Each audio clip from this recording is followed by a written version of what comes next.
up, y'all? It's your boy She Cool Styles P. What up, what up, what up, and what up? Salute to my brothers. Absolutely. Gunner, what up? Tad, what up? My brother Tad. What we doing, Make OG sure you Wisdom? check out the OG Wisdom podcast. You know what I mean? You're in it live and raw from a Val Lagoon. Good show, my niggas. I love y'all. Most of our leaders come out of organizations. You have to be a part of an organization to be an effective leader. But how do we determine if you're an effective leader if you don't organize the people? You can't just grab the mic or your phone, get on YouTube and say, yo, I'm a good leader because I think I'm a good leader. You have to have a track record of organizing people, setting goals and agendas and getting them done. Yeah. Politicians, I don't really like. Activism is different because, you know, you got a goal. It has nothing to do with politics.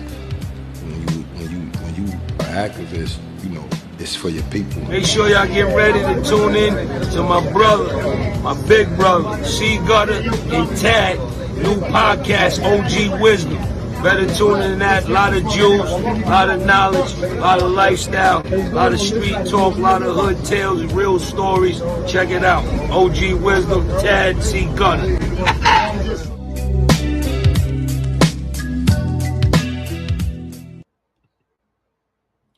All right, family, welcome to another episode of the OG Wisdom Podcast with me, your brother Tad, and my brother C Gutter, who's currently out on assignment. Today is Father's Day 2024. Today is a day to celebrate for those of us who was fortunate enough to be raised with our fathers or even blessed enough to be fathers. But what does it mean to be a father this day and age, in this new millennium, this political climate, in the way society is set up right now? We have more than one gender, as the rest of the world has an agenda. What qualifies you to be a father? Why should you be celebrated? Should you totally be ignored? These are some of the things we're going to talk about today. And today I have a special guest from another podcast called Two Grumpy Old Men, my brother Corey C. Grooms. Brother Corey, would you like to come in? Peace and love, brother. Word. Peace, Happy peace. Father's Day. All of that, man. Like Tad said, the name of the podcast, the Two Grumpy Men. We on IG at the Real Two Grumpy Men. You know, me, C Grooms, and my brother Bobby May. Been at this for a while. You know, and supporting podcasts is a big thing. You know what I'm saying? We was doing this pre-pandemic. As a matter of fact, Tad, I remember when we had this conversation, you know, way before the pandemic. Like you said, yo, I'm going to start a podcast. I'm going to get my man on there. We're going to be talking some real stuff, some issues. I was like, do it. You know what I'm saying? Because nobody had that lane. You know what I'm saying? Like, there's a lane for everything. Yes, and there is. You was going to be touching on multiple lanes. I was like, go ahead and do it. Like, why not? Especially y'all, you know, because y'all, look, man, I know you last week, you was having that conversation. You was talking about the neighborhood. And, you know, it's funny because in our neighborhood, it's like little sections of the same neighborhood, like Washington and Fulton and St. John's and Washington, Underhill and Lincoln. Like, that's the same area. But people don't really know that unless you live over there. The zip code is the same, but the section of Brooklyn is different. Word. They're like Prospect Heights, 11238, Bed-Stuy, you know, Clinton Hill, Crown Heights, Flatbush across Eastern Parkway. Exactly. You know, so it gets kind of, you know, the zip code really don't change until you get like past DeKalb maybe. Right. I think that becomes 205 or something. But it's all the same area. We all had to walk through. And, you know, I like the topics that y'all be talking about. Like, I really be going in. In fact, my brother C Gutter is backstage. Let me add him on to the conversation. Gutter, peace. What's the word, kid? Happy Father's Day. Happy Father's Day. Peace, brother. Peace. How you? I'm good, man. You know, I've been watching y'all from the inception. You know what I mean? Like, y'all be talking about it. And one thing I did learn about when you in the podcast thing, some people do the whole scripted thing. Yeah. Y'all ain't that. You know what I'm saying? Like, because I like authentic, like, you know, brothers, look, man, I had a passionate debate with a brother of mine the day before yesterday, like out in the street. Like I Yeah. realized, like, damn, man, But our vocal cords carry weight. Like we can't be out here talking all loud and shit. but that's like that's part of the culture though. Like Yeah. little do people know that's part, because if you go to other parts where it's black people at, the culture is the same, bro. Mm-hmm. They the same. You go to Dominican Republic, you go to Puerto Rico, when you see the black, they the same. The same. Yeah, we just passionate about our positions. That's all. The passion be real. We just passionate. Yeah. So we three fathers here, right? In today's Father's Day. What I wanted to talk about is some of our experiences, personal experiences, the joys and challenges of fatherhood.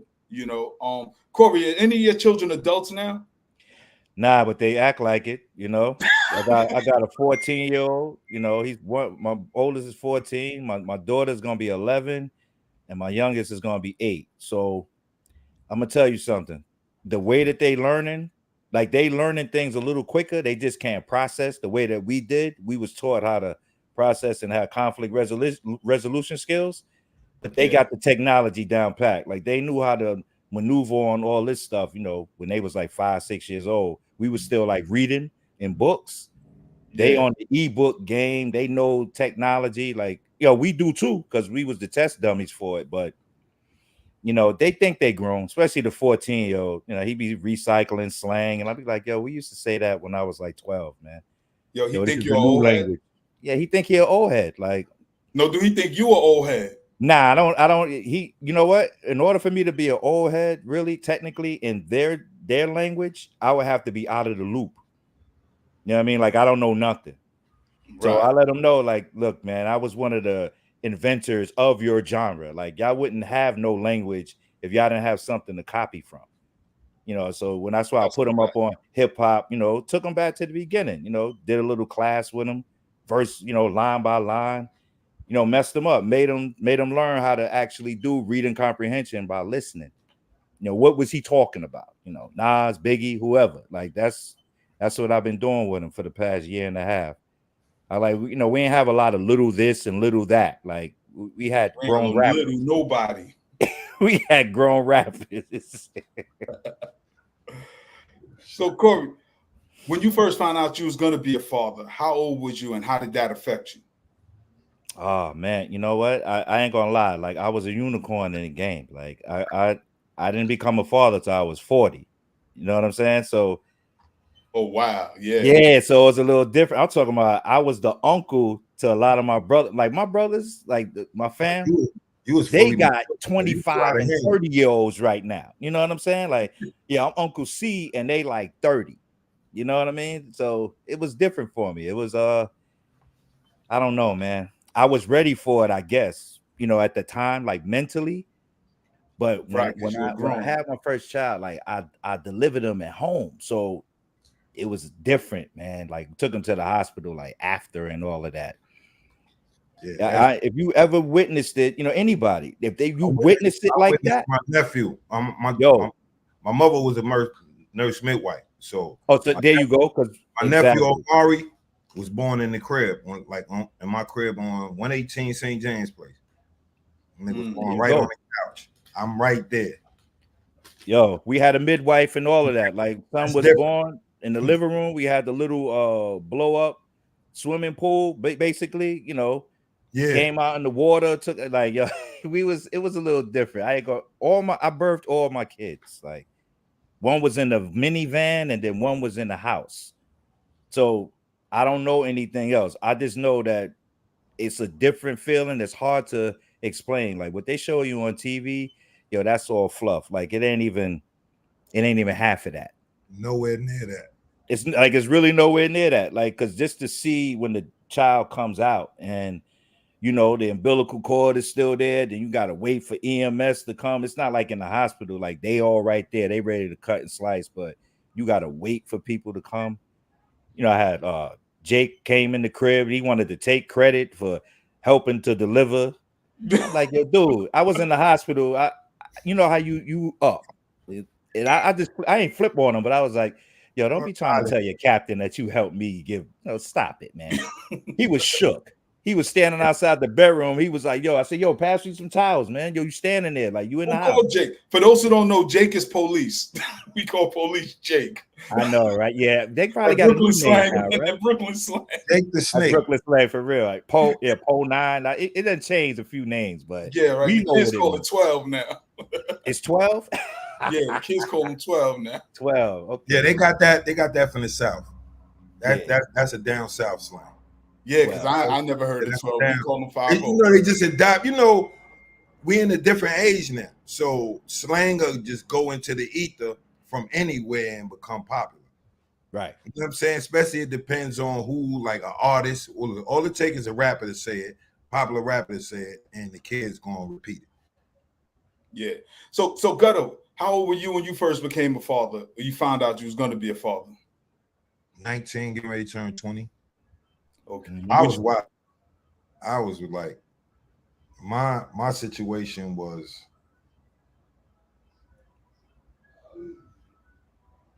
traumatic. Not in the fact that my daughter was born. You know what I'm saying? It's just the fact everything that was surrounding that time period was crazy. You know so you wasn't ready mentally? Nah, hell no. Yeah. I'm life or death struggles on, you know what I'm saying, every day hustling and doing the negative stuff that I was doing. I nowhere, you know what I'm saying, financially I could do something, but mentally and emotionally, I was fucked up. I was everywhere. Because my mom's just passed too. You know what I mean? My mom's passed. Right. And my mom's passed December of 88. My daughter was born March of 89. You know what I'm saying? So a lot of turmoil. That's what I mean. Like a lot of turmoil. Yo, 89 was wild. Yeah. 89 was one of the wild. And that's funny. That's when I found out I was going to be a father in 89. I was 16 years old. And who was my girlfriend at the time was like, she was pregnant. And I didn't know then what I know now, but I'm like, well, I'm not ready to have no child. And I realized once you're pregnant, you're already a father. Word. And I was like, yo, I'm 16. I was like, yo, I don't even go to school. So how I'm gonna have a baby and I don't even go to school? I still live with my moms. You know what I'm saying? Cutting school, digging pockets, getting money any way I can. And I'm like, because I knew what kind of father I wanted to be, but I knew at that young age, I wasn't that yet. You know, I thought I'd at least be about 19 to 20 by the time I had my first child. But, you know, humping around is going to happen. No doubt. That was my whole thing. It was more of a fear of not being able to perform like how I wanted to. It's like, damn, I got a baby. I'm dealing with this, that, and the third. Damn, I'm going to be a shitty father. You know what I mean? Right. Yeah. It don't stop though. Like, when you said that, I definitely made mistakes and all that. Nigga, going to prison and being away from my daughter, that's the biggest mistakes. You know what I'm saying? But right. So I learned how to, you know, I learned how to be a father. Right. You know what I'm saying? I learned on the job training. Yeah. Every day though. Like, cause every single day. Yeah, man, they pass through these stages and it's like, it's crazy. So it's like, you got to look at I can't compare what I was doing when I was 14 to what they're going through at 14. It's like two different worlds, but the same things are going on, you know, outside socially. It's just a little different. It's magnified by like 100. Right. Yeah. I can't even fathom like it's just being recorded all the time. Like exactly. They dealing with something that we never had to deal with. Where anything we doing now is going into the public forum.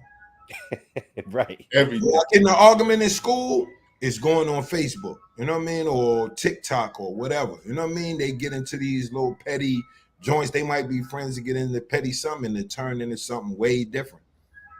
You know what I mean? Because everything is going, you know what I mean? It goes viral. Then you got people. Because the reaction to whatever the person posts or something like that, is gonna it either going to calm it down or it's going to exacerbate it. Yeah. Right. Do y'all think that create a generation gap between us as fathers? Because as black men, we always under scrutiny. We've always been under the microscope. Everybody always looked at us. They just didn't have them cameras, but they always had their eye on us. Do y'all think because we've been scrutinized in the public that it create a generation gap with our children who's told that this is a multicultural world and race don't mean nothing, gender don't mean nothing? You know, all the fluff that comes with today's society. What are y'all thoughts? Depends on the intelligence of the parents. There you go. Okay. Yeah, that's what Real. that's a fact. If the parent is caught into all the turmoil of what's going on and not able to properly disseminate it to the kids, then the kids is going to end up going through the same thing the parents went through. Right. You know what I'm saying? So that's how I said it depends on the intelligence of the parents if they can spot what's going on with them and shield their kids. You know what I mean? Right.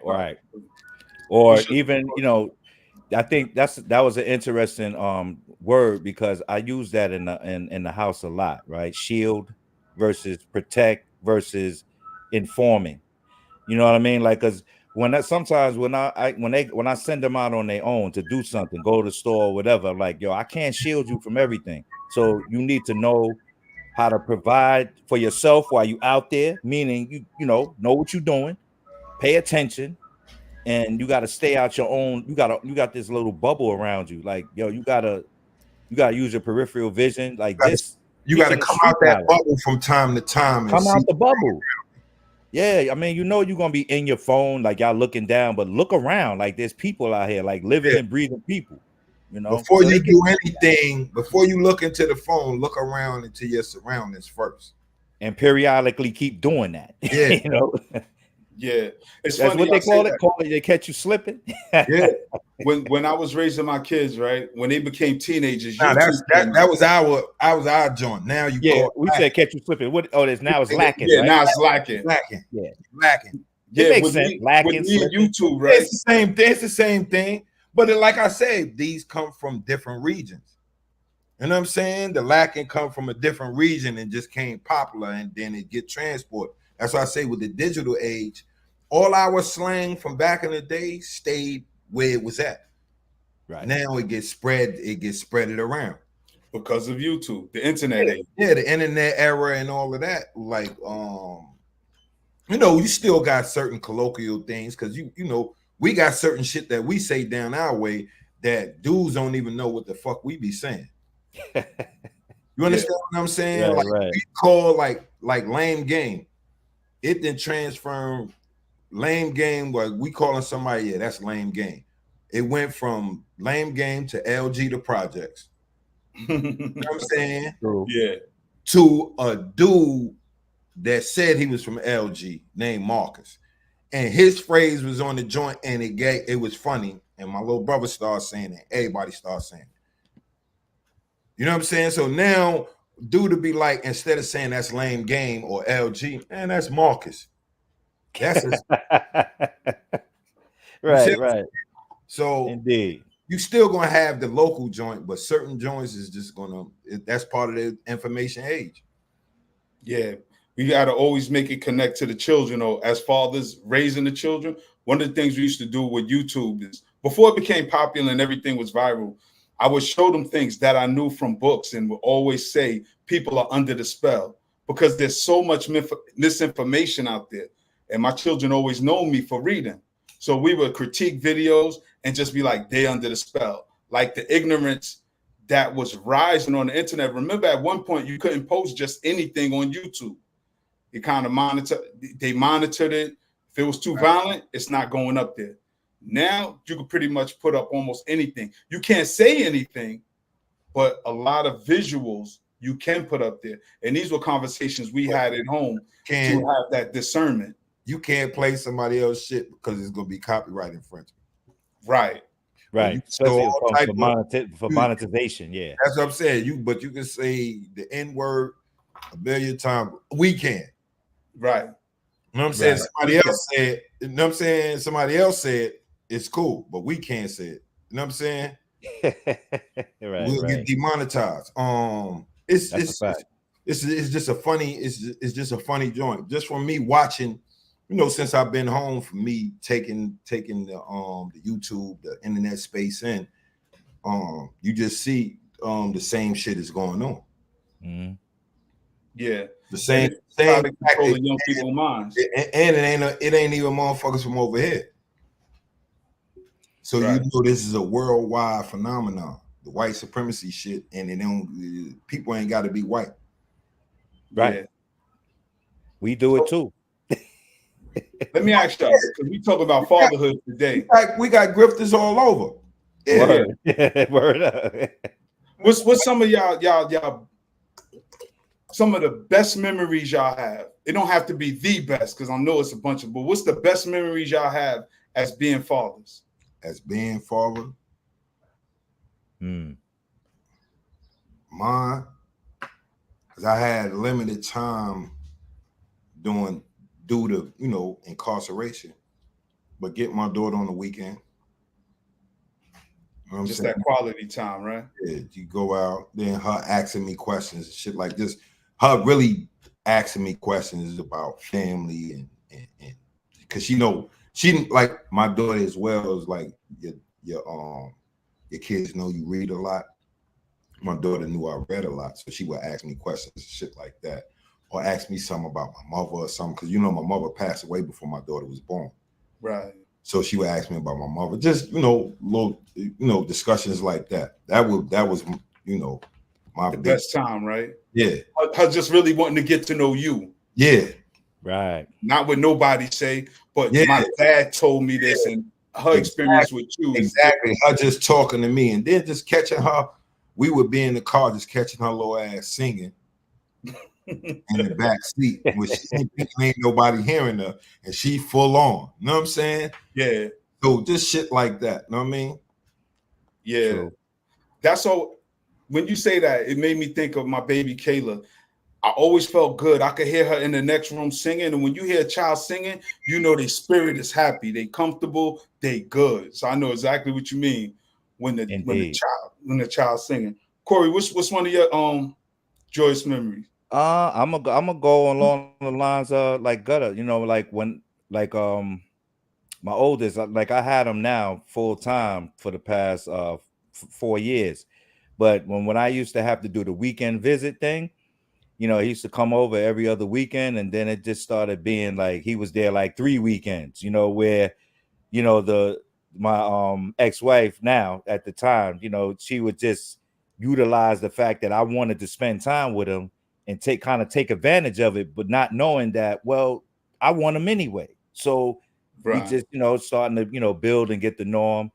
And, you know, my pops passed before he was born. So every story that I talk about my father is like, yo, your grandfather was this and that, and he taught me this. So this is why I'm passing it down. And, you know, they have a good relationship, you know, with my mom. So that's a big deal to me too. You know, like they look forward to coming, you know, going to Brooklyn and, you know, spending time, you know, being on, you know, Underhill and all that over there. So they like it. So that's one of my big things right there. Just the time spent and watching them, you know, get to know each other as siblings. Because that whole sibling thing, you know, my youngest, I kind of can relate to him because I was the youngest of my siblings. So, you know, he a little feisty, you know, he be roughing them up. They rough him up. Like 14 and 7 is a big difference, but you can't tell him that because that's what he used to. Yeah. You know, so it's just watching that develop too. So just getting them to understand that everything that you're doing is not, y'all didn't create that. And it's okay. Even if y'all did create like a subtopic of what we're doing, yo, tell me what y'all talking about. So I know, so I don't become don't see an old head is not an OG. Like to them, the old head is like out of touch. You said it, out the loop. OG, out the loop. Like OG is different. Is an older person, but he know everything that's going on. Right. And see, you said something. and this was my next question. How influential was your pops to you, Corey? Like, did you have a good relationship, a strenuous relationship, or was he Yo, very? I'm gonna keep it all the way official. Like my pops wasn't no joke. We had a great relationship, right? So he was in the Marines. So when he came out there, but he was always like cool though, like because I'm watching him. He was out of the Marines by the time I was born and coming up. Then he became, NYPD. He retired in like 83 because I was entering. Matter of fact, when he retired, I was entering middle school. So I was going to 117 over by LG. So he was kind of like schooling me to what the hell was going on out there, in general, because I was outside, but being outside and you're like 5 blocks away is not being on That's LG. outside. Yeah. That's not going to Because LG. LG was different. LG was very different when you coming from, St. John's and Underhill. Like that's different than That's a Clark long and run. Lafayette. I'm sorry. That's a whole different realm.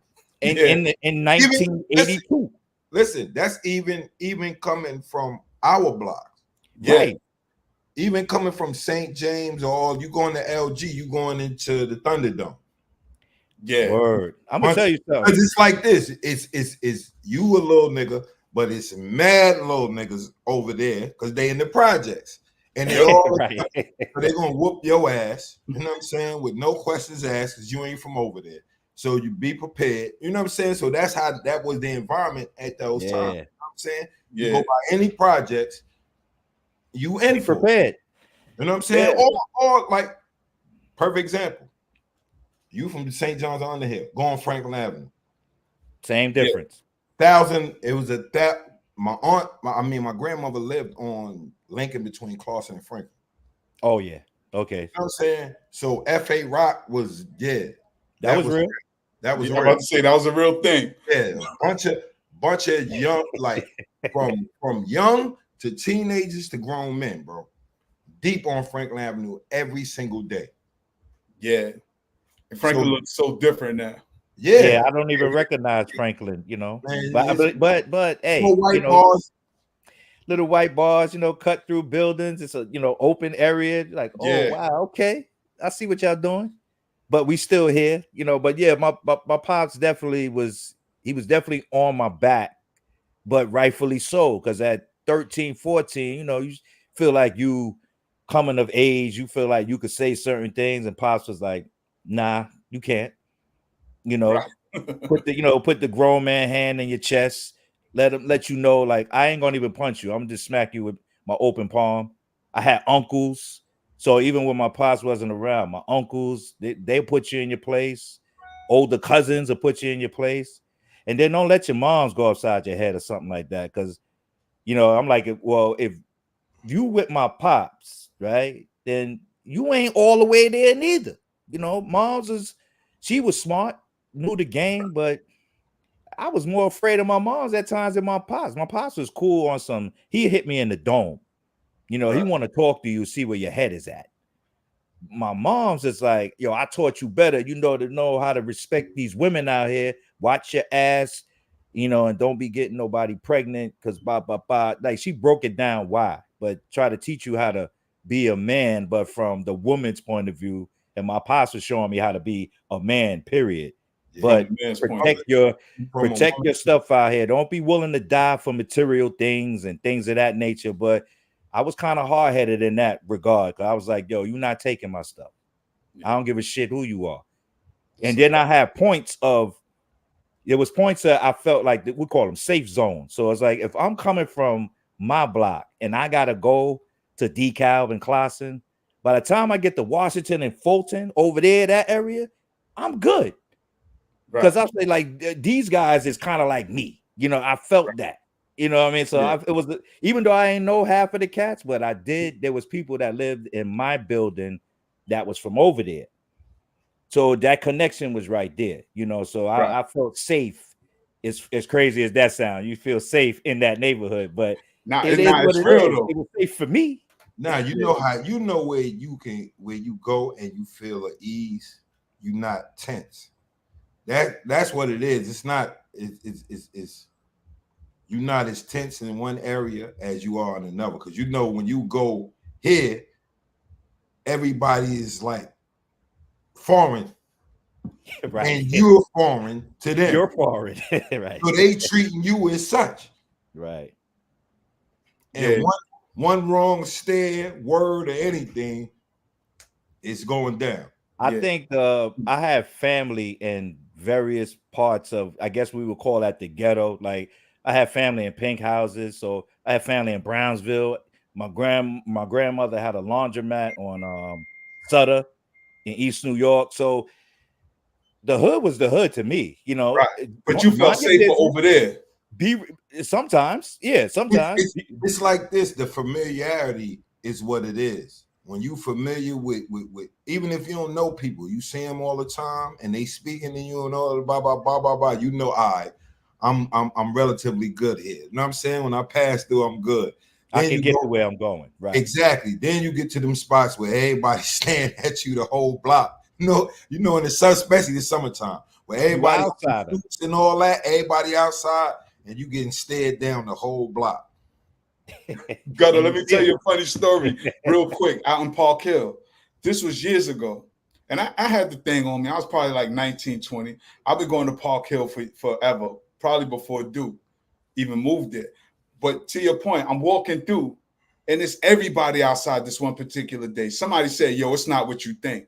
I don't know nobody, pay him no mind. He said, I know he heard me. It's not what you think. So I turned, look around, like, who he talking to? Dude just opened his jacket and showed me his gun. Like I said, it's not what you think.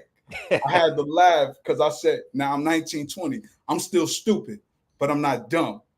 I was like, I should just spin the block and just pop him. I left it alone. But I was telling my cousin that happened. She was like, let's go back outside because she knew everybody. While I'm there, Duke comes upstairs. He comes upstairs, my cousin. Her girlfriend. It's her boyfriend. No, they was just cool. Oh, they were just cool because everybody knew my cousin. This is Doggy. He knew where you was going too, though. Probably not. But it was a pissing contest, and I had to laugh at him because he said he just flipped on some dude. He's like, yo, where you from? I'm like, Brooklyn. He's like, word. He's like, yo, Red Hook Live. I was like, yeah. He said, yo, we just flipped on some dudes from Red Hook. We beat them with canes. I said, then y'all ain't get the right ones then. Because dudes I know in Red Hook don't carry canes and stuff like that. You know what I'm saying? Even with canes, you wouldn't have been able to do that. Right. And I had to laugh at it. I had to laugh at it because to your point, Gutter, about walking through and people don't really know you because now my man I did know, the people I did know, they wasn't outside or maybe they was at the other end of the project. But that's what I'm saying. When you go into projects, it's like it's a toss-up. Because look, this before Wu-Tang got big, before they exactly. Wu-Tang. One of the dudes in the projects you cool with. Yes. Is out there and he a mover, then all it takes is somebody that don't even like you. Don't know you, but don't like you. They just see you come through a couple of times and they don't like you. So now it's a problem. Yeah, and my dude, even though I met Meth first, since we was little, my dude was my man Lounge. You know what I'm saying? Like, shout out to my boomer from 16 Ooh, my dude Lounge Low. Like, everybody know Lounge. He called Staten Island most popular. That's my A1. Even though I know mad dudes, that's how I know Cap and all them, because Cap is his big brother. It's just funny, the politics of what we talking about. Like, if you don't know the right person, like for Corey to get on Fulton in Washington, nobody might know your name, but some people probably recognize your face. Like, nah, he cool. He live around here somewhere. Oh yeah, I knew the Seville family, the Seville from down there. Yeah, it's like this is the thing. It all came down to a lot of times energy. Yeah, your energy. How you walking through. Yeah, because bro, we had dudes from down the way. You remember the young dude? This dude walked like he was about to shoot everybody. And you know, I'm just coming home from jail. He younger than me. I'm just coming home from jail, dude walking up. I'm like, yo, who is that? I'm really on this dude. I'm on his line heavy. You know what I mean? And Mooch is like, nah, yo, he live on. I'm like, oh. I'm like, cuz this nigga be walking crazy. Like, you know what I mean? And did he have a cripple walk like? Did he walk kind of crippled? He had to walk. You know the atypical Brooklyn walk. Yeah. The hump back, with the arms Yeah, wide. because I knew a couple of dudes Right. The shoulders coming out of yeah, place. I'm like, yeah. and they won't do So nothing. you know that was the manufactured Brooklyn walk. Yeah, Right. Because The exaggerated one. it's, it's like it's no way you've been walking like this your whole life, my God. word. Or walking like that in this neighborhood. It's a small world though, Tad, because my man that I do the podcast with, Bobby May, he grew up in Park Hill, and then he moved out to Brooklyn. He left Park Hill. He's like 13. So he told me about the culture, in Staten Island, because my early years was in East Harlem projects, in Jefferson. So I know project culture. So if you're not from around there, you are automatic target. Like, who you going to see? And I'm gonna give you a little game for anybody that got to go on projects right now, because this part of the culture did not change. If you're coming into the building and you see 8 or 10 people outside the building, don't enter that building without the escort unless you thorough like that. Because believe me, the stairways and the elevators is trap zones. So, just some game. It's funny. I go in and I just say peace to everybody. They're like, all right, peace. Give a little head nod. I'm acknowledging. I'm on your block. I'm on your territory. I get that. But then I'm old school. We old school BK, so we not going unprepared. You know what I'm saying? Yeah. We not going unprepared. All of just the antennas going up, just like, all right, well, let me just be prepared just in case. Yeah, peace, brothers. What's up? What's up, OG? When I hear what's up, OG, all right, cool. We know what it is, though. Yeah. I'm coming in and out, though. But I want to ask Gutter the same question I asked. Your Father's Day joint. I know this, bro. It was a time, if you from the projects, I'm not coming to see you. That's a fact. There's no way. You coming to, if you're not coming to my block, I'm cool. And I'm not gonna lie. I went, but it was at projects where I already knew people. You know what I mean? And then me, even though people give me some wild, crazy reputation, bro, when I move, I'm quiet. So a lot of people don't even be knowing who I am. Because I move to get to my destination. I'm not there to try to, for everybody to see me. Right, linger and hang out. Yeah, I'm not trying to walk. I don't walk everywhere tough, but I have a walk. I got a certain walk that's distinguishable, but I'm not trying to be tough. Right. You know what I'm saying? I'm hitting dudes. All right, how you doing, bro? You know what I'm saying? Peace. That's how I move through, and I always move like that. You know what I'm saying? It just so happens if I'm happen to be somewhere where it's funk, dudes gonna recognize me. You know what I mean? My oldest children is from Farragut, and my mother and my grandmother used to always say, "Be careful going over there," because I ain't know nobody but her. And I would go over there, and at the time I had beef with dudes in Fort Greene and Farragut, and they used to think I was crazy because they like, this dude coming over here by himself. They like, and again, I always been the dude who knew how to protect myself with the hands and the tools. And thank goodness I never really had no issues over there. Shout out to my folks in Farragut, my man Chino, my dude Craze, But I was green when it came to that, because I was like, whatever trouble gonna come, it's gonna come. But I never had no issues. But Gutter, I wanted to ask you the same thing I asked Corey. The relationship with your pops, how did that shape you into being a man / a father? Well, me and my pops had a tumultuous relationship. You know what I mean? It's like my pops was a jazz musician, and him and my mother separated when I was like 5. You know what I'm saying? They never got a divorce, but they separated. So, he wasn't there all the time. We moved to Mississippi from New York, and my pops went with the band to Germantown, which is Philly. But they was back and forth to New York. So, that's nothing. But C said, my pops, like if I acted out, my pops gonna sit down. He want to know really the reasons why. You know what I'm saying? It's like, because my moms and my pops were intellectuals as well. You know what I mean? So they did a lot of, you know, they want to talk, but I got my ass whooped on a regular basis. I mean, that was just for me, you know, being rambunctious. You know what I'm saying? A little kid that just had a lot of energy and fought a lot because I had the little man complex. Like I was a little dude. You know what I'm saying?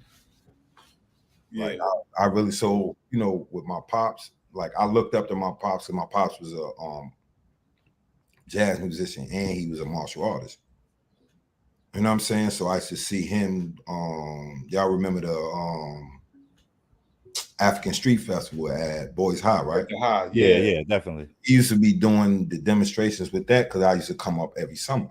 Well, mostly every summer, not every summer, but mostly every summer I would be up here. That's when I would see my pops. So my pops gave me a lot of jewels on history and stuff like that as me coming up. You know what I'm saying? As far as African, you know what I'm saying? Being an African, my pops would tell me all type of stuff. You know what I'm saying? He the one put me on to, not put me on, but gave me more information on Kemet. You know what I mean? To make me want to look, you know what I'm saying? To make me want to read more into, and then he, you know, he would tell me books and this, that, and this is, and I'm 14. Yeah. So he's giving me, you know what I'm saying?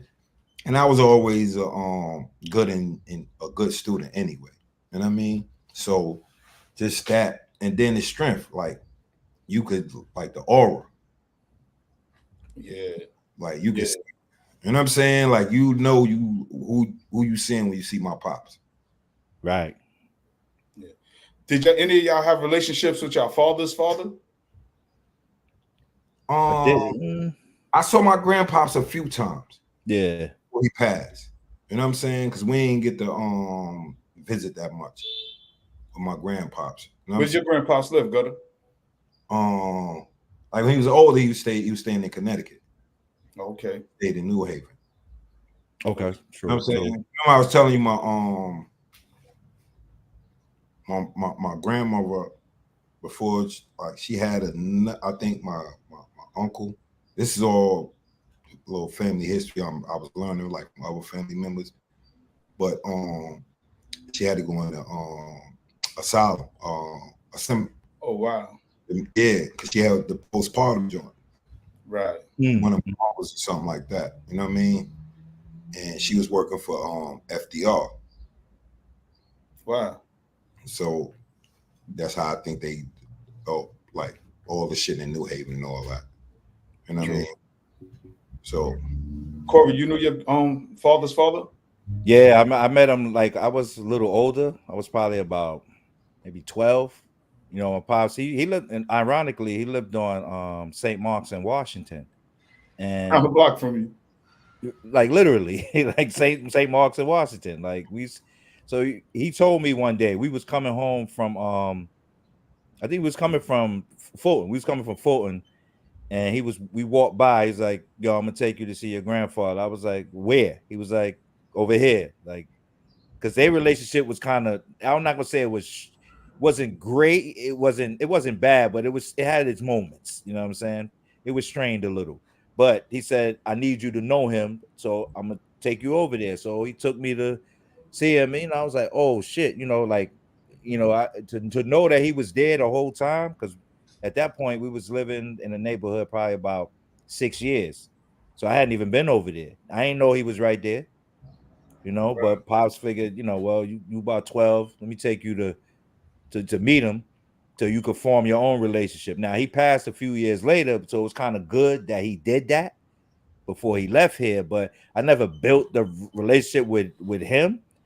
But my mother's father, he lived uptown. Now he was from he's from Mississippi, right? Strong Mississippi. Came up here because he, killed a white man. So he had to flee Mississippi, ended up in New York, right? True story. Worked in the railroad in Jersey, nothing but white folks. And, he was born in 1902. So Yeah, that's a different. It's a different era. So he was born in 1902. He hit He New knew how to York. move. Yeah, he hit New York in like the 30s, because my mom was born in 44. So I used to go uptown all the time, like, on the weekends, go check on. We all would take turns. So I would spend weekends up there. Grandfather, had the tool, and like, yo, we would go to the store, get this, go play numbers, and we used to try to, we work on the number sheet, big red, hit numbers and Right. shit, go with them to the number Big hole. Mac and all that. Big OG. Mac. Yeah, Yeah, but I didn't, I didn't look at him like that because I was like, I was my grandfather. But when you hit the corner, on Lexington Avenue, 115th Street, and like everybody knew him. Okay, you Mr. Strong grandson, right? And I'm like, yeah, but not knowing that, that held weight. OG. Yeah. But it was cool. So yeah, I had a relationship, a more impactful relationship with my mother's father, and now I know where she got her toughness from, because she was raised by him. You know what I mean? So she had the crazy relationship with her moms, but even so, she still took care of her later on in her later years in life. And I was like, it taught me something about forgiveness and humility. You know what I'm saying? My mom's really used to teach me that lesson. Like, she said my mom's wasn't really there for me when I was growing up. I felt abandoned by her. But as we got older, I still formed a relationship with her, forgave her. And when she got to her elderly years, I still took care of her in the best way that I could. And I was like, damn, she dropped some jewels on me. I was like, you're a way better person than me, Ma. She was like, nah, you could do it. I'm 19, 20. I can't do that. Right. You But didn't learn life I'm lessons hard-headed. yet. Yeah, but look, man, I'm gonna be honest, man. When I'm 19, let's see, with 20, it's all right. I'm in 89, I was 20. I wasn't supposed to see 25, and I wasn't I wasn't in the street. It was just systemic. I played ball. How I had to society pass was. through the street. It was stuff that was going on out there. Sometimes, like, look, man, we all came from this era where dudes had choices of what they wanted to do. And there was times where, all right, I chose sports, right? And I chose to, be academic and read. And cats be like, yeah, we used to do that. So if they out in the street and I run into them, yeah, we still could talk and build, because at the core, we from the same thing. Like, we ate in each other's houses. They parents know me. So Same dude. the same person. So it's like, yo, what up? And then the one thing, you had to know how to fight. Because the people that was around your man, sometimes they're like, who's this cat? Like, he ain't out here with us. And like, yo, dude, I'll punch you in your face. But said it respectfully, like, yo, I know how to fight, dude. Like, and so his man be like, yo, see, chill. I'm like, nah, like, we all family. That's just your fam. I'm family too. So shoot the five. Yeah, but them days kind of went left, like when crack really hit the street. It wasn't no shooting the five no more. No, not after 1991. There wasn't no more five. Yeah, they will shoot you 5 times now. I'm gonna be real with you. 87. Yeah, that was my senior year of high school. 87, no doubt. That was the same. Me and you. It was real, man. Same age. We got to be 69. Yeah, that's real talk, man. Bro, 87. 87 was wild. Fair ones is like, you only getting a fair one with somebody you know. Yeah. And you gotta know him, right? I came back from Mississippi. You understand what I'm saying? So it's nobody I know. Yeah. So I had to learn, like, bro, I got popped at a few times fighting a nigga, you know what I'm saying? Not knowing, like, dudes is not taking ass whippings like that. Word, not no more. Because you remember when you could fight somebody and that's that. I'm coming from Mississippi, where dudes is not popping niggas for getting their ass whipped. Nigga, you just gonna train and fight again. You gonna get yours back or leave it alone. Just know you just can't whoop this nigga. Me, I was never that dude. You know what I'm saying? As a little dude, I was never that dude. It's like, if you whoop me, we gonna keep fighting. You know what I'm saying? Until I get mines back. Yeah. True. You understand what I'm saying? I knew people like that. We gotta keep going. You know what I'm saying? And not on no I hate you. I got to get mine back. That's just how I am. I'm competitive. Right. That's who Right. you want with you, though. And it's funny y'all say that because it can literally be a conversation. Like, nah, you got that right now. I'm gonna see you again. Yeah, nah, you after the fight, you all right, you got that one. Yeah, I'm gonna get mine's back. Right. And he respects. You knew and, they and, meant and it's it. funny that in our know, generation coming up, if you fight a dude, chances are y'all end up becoming cool after that. Like that becomes your man because he know you not no sucker, you know he not no sucker, and y'all can rock. That's how in our era most of us got cool with dudes. We either like accept like and then you had other situations where me being older than Big and a dude my age talking to him crazy, but he thinking Big is our age because Big is big. Right. You know what I'm saying? Nah, I'm not. No, he's young. I know he's young. You know what I'm saying? I know he's 3 years younger than me. So nah, you're not fighting him. Right. We'll fight you. All right, go out. Oh, nah, man, you gonna fight. Now, what's funny, my father is the one who told me and my brother always to fight. Like, that was how he always played with me and my brother, slap boxing. My mother's surrogate brothers, like the dudes my mother and my father grew up with, but off my mother block on Waverly. My uncles, like Dog Father, my little sister father, and them, they would always buy us boxing gloves. We was told by them, always fight. They used to have us in the living room because it was a bunch of boys. We always had to fight. And then they always told us, when y'all go outside, if one of y'all fight, all y'all better fight. And that's how we grew up. We grew up that weapons was the last resort. And I think as time went on, like I said, 87, because I can remember freshman day of high school. I was a freshman in 87. When y'all was seniors, I was a freshman. And me and my man Remo got threatened, my man from Nostrand and Lexington. We both came up there with them things. And what's so crazy is back then we was kids with easy access to those things.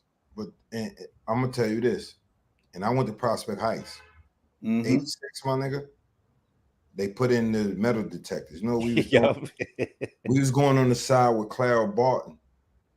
Dude to come in because they gave us cards. We had punch cards to go in. We would go in with the punch card. Somebody go in with the punch card. Go to the other side. Get niggas joints. We would come back around, punch in, meet him on the other side, get our bags with our burners. 1986, my nigga. Strategic. Look, that's what we knew. Yeah, that's true. What's so funny is our fathers never got on the phone. My father never told me grab a weapon. Like, you got to know how to fight. He used to always tell me that. I knew my father's father. It was for the most part. When I got back up here and started going to school, it was less about dudes is having it just in case, because dudes stomped out, my nigga. Oh yeah, badly. Yeah. You know what I'm saying? Like, because you had cliques. It was a lot of cliques. Because in my school, you had the Gucci posse. You had, you know what I'm saying? Them dude. You had like it was a few cliques in my school. You know what I'm saying? Where dudes was getting at it. Yeah. Dude got stabbed and paralyzed, got put in a wheelchair, what? Like the second week of school? That's crazy. 86. Right. And this is the 80s, right?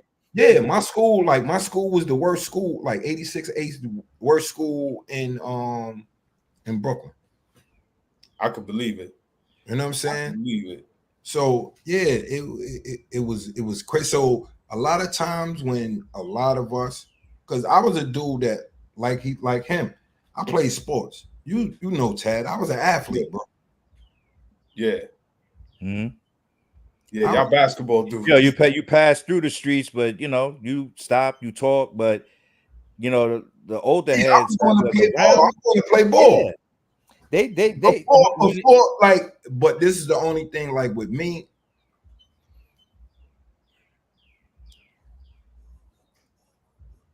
In the era 80, like I'm cutting school, we going to mid. So I'm still playing ball because I'm on the basketball team. I'm on Prospect Heights. This is before Miss Mack became the coach. and when Grafton was the coach. He had a coach named Grafton. He was the coach at Prospect Heights. I was on the team then. Bro, I'm going to mid. You know what I'm saying? Because for those who don't know, mid is Midtown. Midtown Manhattan. We used to go and dig pockets, dig pockets, stick your hands in people's pockets and take their money. And some people don't know what mid is. We talking Brooklyn talk. Yeah, or rush stores. You know what I'm saying? Yeah.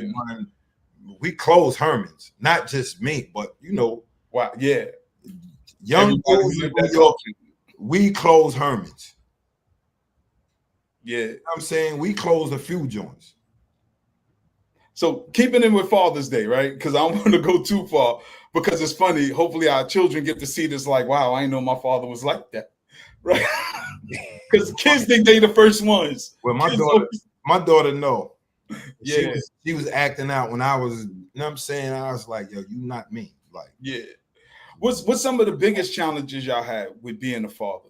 That right there. that part, you know, like transferring the information down to go, hey, look, when I was, you know, I'd be like, look, you're not me. I don't want you to strive to be me. Be better, right?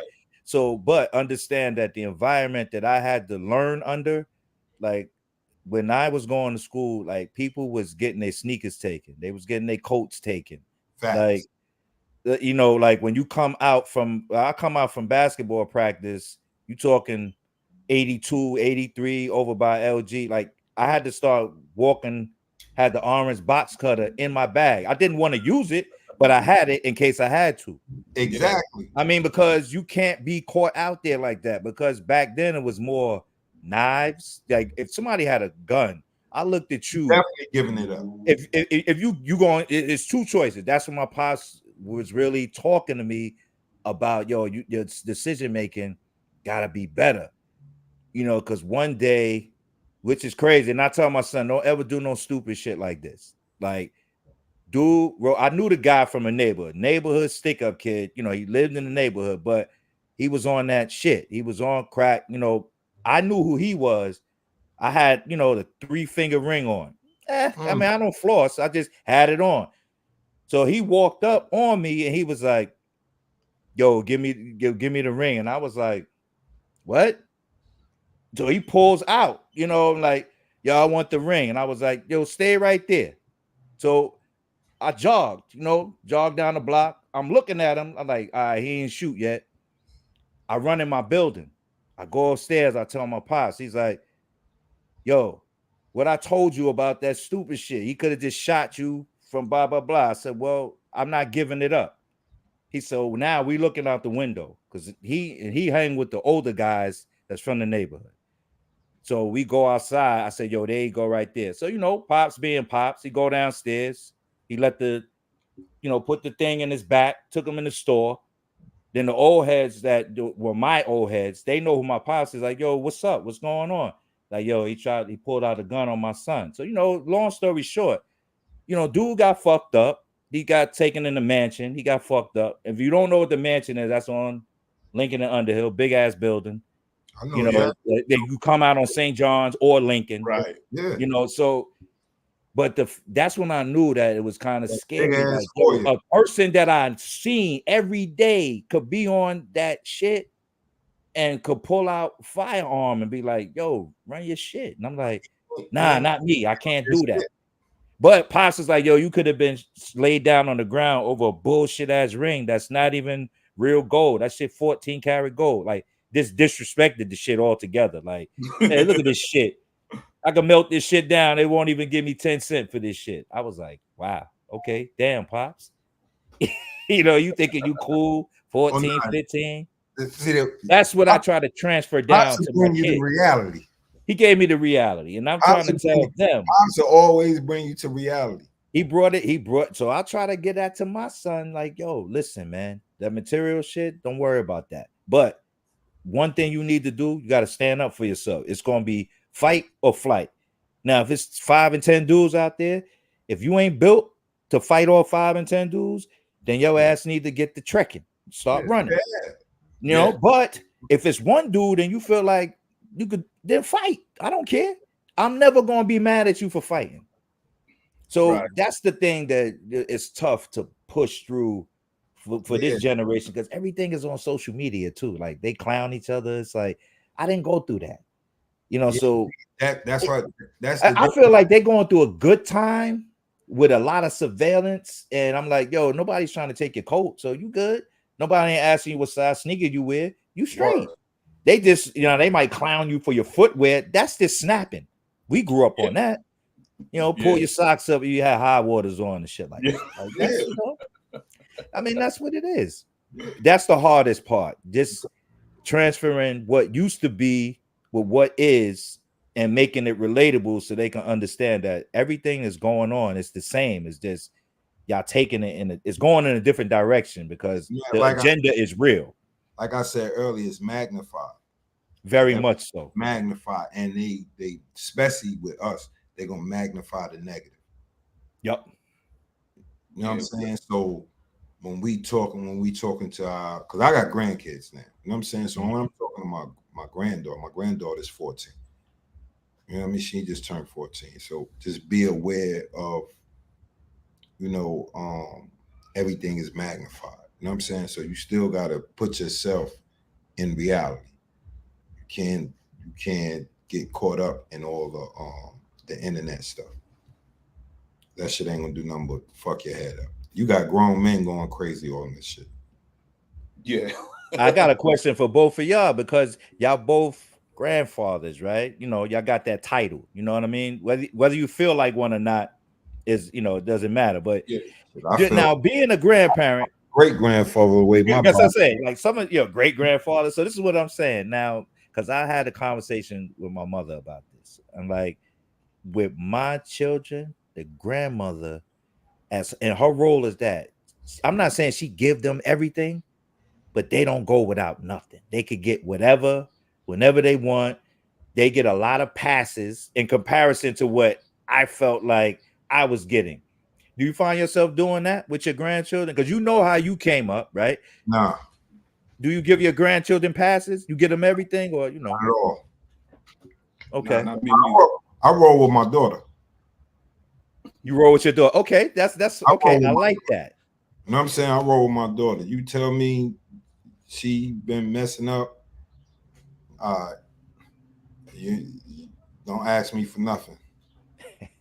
Okay. What about you, Tag? Because as a Nah, I don't. grandparent. You know why? Because my children family values is what I instilled in them. So what I do like is that when I discipline my grandchildren and they try to run to their parents and they be like, "That's my daddy. I can't say nothing." But my grandchildren know I love them. The funny thing is I have more disposable income. That's it. That's the difference. So if they want something, like when I see them, I just give them money and things like that. And they be like, "Oh, daddy rich." It's not that daddy's rich. It's I'm older now, so I don't need the newest nothing no more. Everything don't got to be brand new. Like when I had children, I was a teenage father. So I bought them almost everything. My oldest son, Kevin, like kids used to come over like, "Yo, he got a car bed. He had a room full of toys, a car bed, like everything they wanted. If they asked me for it, they get it.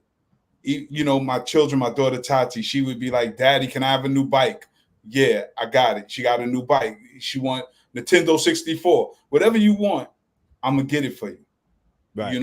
And now I got grandchildren. And I say that, right, Corey? Because growing up in the streets, I had children. But I realized my life could have been done a long time ago. So all I wanted to do was meet and raise my grandchildren. And that was always my motivation, whether it was a court case, whether it's beef in the streets. I'm like, ain't nobody gonna stop me from meeting my grandchildren. Because I was thinking generations ahead, because I knew both my grandparents. And it was like the love I got from them.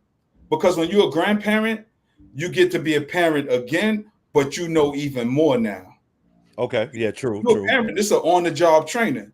When you become a grandparent, you pretty much got it mastered. You know when to step in, when to step out, you know what I'm saying? But you definitely still want to teach your grandchildren the family values. Because like we said, society has changed right now.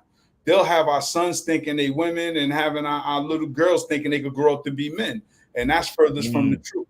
Yeah. Because as we talk about how we were raised with a level of discipline and order. that was instilled in us by our fathers. Though our mothers were very influential, we still had the guidance, protection, and discipline of our fathers. And right now, that's minimized. How our fathers raised us would be called toxic masculinity till this day. But that's necessary to raise strong men. A lot of these cowards out here didn't have their fathers involved, whether they got along with their pops or not, whether your pops is on substance abuse or not. Every father, most fathers that I know, always teach their children the right thing to the best of their ability. I seldom see any father that send their children on a crash dummy mission. Right, But right. unfortunately, you see some parents who will have their children out here wilding and think it's okay. Bro, that used to be my pop's number one line on me. What's that? Self-discipline. Yeah. Because like every time, like when I was a teenager, when I came back up here, my pops saw, of course, I saw my pops more. You know what I'm saying? Because he's right here. You know what I mean? As opposed to Mississippi, where it was, you know what I'm saying? So I could see my pops. My mom always called my pops this nigga is up here at night. You know what I mean? Yeah. So, you know what I mean? So now it's this nigga's here. That's why I say we had a tumultuous relationship, because when I was in Mississippi, I didn't get the hands on like that and was kind of like resentful. But when I got back up, the hands on That's was really on. So did you really resent it? You know what I mean? You know what I'm saying? So, yeah, you know what I'm saying? Yeah. It's like, but you know, the strength, you know what I'm saying? Like I said, he would tell me to self-discipline, because it's like he always coming up. I done did something violent. You know what I'm saying? 9 times out of 10, then I'm trying to get this nigga to teach me martial arts and all that. He's like, you got to be crazy. You have no self-discipline. I can't tell you to, you know what I'm saying? You don't got no focus. You don't got no self-discipline. So that was the things that he was, you know what I'm saying? Yeah. So was he afraid you was gonna learn it and go out there and just start beating people up when you get mad? Absolutely. Oh, that's a fact. That's a fact. I mean, he knew I was on that. No, that's he knew I was on that, because like, he knew, and not. But see, you gotta like. It was just that he knew my temperament. You know what I'm saying? And remember we was talking last week, like we extremists, bro. Yeah. So, you know what I'm saying? But yeah. I was the dude that I'm fighting for other people for the most part. Yeah. Like I said, I'm quiet. I don't bother nobody. The most I like outside of fights for other people is me cracking jokes on people. That's where all of my fights from, or playing ball. You know, when you start busting a dude ass and he start hacking you, then, you know, you tell a dude, yo, you foul me one more time, punch you in the face. Right. Or you snapping on them while you playing, you know. Yeah. Like, oh, yeah. Yeah. Busting this it all goes together, though. Like, it makes sense. Yeah. So, yeah, because I'm a jokester. I've always been a jokester since I was little. You know what I'm saying? So I make light of, you know, I make light of a lot of shit. So that's where a lot of my conflicts came from. That, and, you know, in the mix of me doing something. You actually diffusing situations when you do that, though. That's the part that's ill, because when you're laughing and joking, I'm trying to diffuse the situation before it becomes something that it don't need to be. It's like I see you getting mad, but me too. If I know a dude is like a bullyish type of dude, I pokes the bear. Right. Yeah, I ain't gonna lie. Like, I poke the bear. You know what I'm saying? If you understand what I'm saying, it's like if I know he's one of them dudes that just he's bullying, he want to bully. You know what I'm saying? He want to. All right, I'm gonna poke the bear.